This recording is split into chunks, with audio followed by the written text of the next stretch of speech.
성명서. 백선엽 장군까지 이념 논쟁으로 훼손하려는 민주당. 더 이상 국민 갈등을 조장하지 말라. 다가오는 6월은 호국 보훈의 달입니다.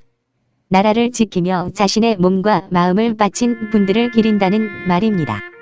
호국 영령들의 헌신으로 대한민국은 자유민주주의를 지켜나갈 수 있었고 수많은 역경에도 세계 인류 국가로 우뚝 설 수 있는 발판이 되었습니다. 호국 영령의 숭고한 정신을 기리는 현충원은 1955년 국방부에서 6.25 전사자를 위한 국군묘지관리소를 창설하면서 시작되었습니다. 이후 대통령, 경찰, 공무원 등 공상자와 애국지사 분들까지 안장 대상자를 확대했습니다. 순국선열의 나라사랑 정신을 받들어 국가의 미래 밝히고 국민 통합을 염원하는 결의의 성역으로 자리 잡았습니다.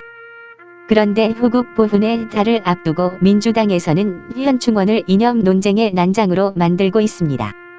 국민 통합을 위한 상징인 현충원의 친일이라는 프레임으로 또 다시 국민 갈등을 부추기겠다는 것입니다. 민주당의 김홍걸 당선자는 백선엽 장군의 현충원 안장을 공식적으로 반대하고 나섰습니다. 일부에서는 법을 만들어서 이미 안장되신 분들도 무덤에서 파내야 한다고 합니다.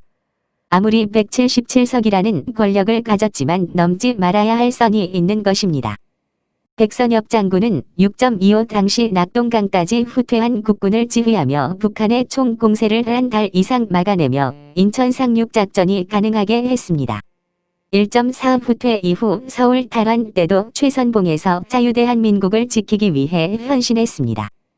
백선엽 장군이 북한의 남침에서 자유민주주의를 지켜낸 상징적인 인물이라는 것에는 이견이 없을 것입니다. 그럼에도 백세의 호국 원로를 편협한 이념 논리로 짓밟으려 하는 민주당의 오만함은 오싹함마저 들게 만듭니다. 자유민주주의를 지켜낸 우리 국군의 역사적 사실조차 부정할 짝정입니까? 백선엽 장군을 부정하는 이유가 북한 눈치보기일 수도 있고 윤미향 당선인을 보호하기 위한 물타기일 수도 있습니다. 아니면 국민들의 갈등을 유도해 본인들의 기득권을 강화하려는 의도일 수도 있습니다. 어떤 목적이라고 하더라도 최소한 대한민국의 정체성은 훼손해서는 안 됩니다. 민주당에 촉구합니다. 정치가 국민 통합을 외면하고 기득권을 위해 국민 분열만 조장한다면 그 나라의 미래는 어두울 수밖에 없습니다. 민주당은 호국 영령의 명예와 우리 역사를 이념의 논리로 덮으려는 시도를 즉각 중단하길 바랍니다.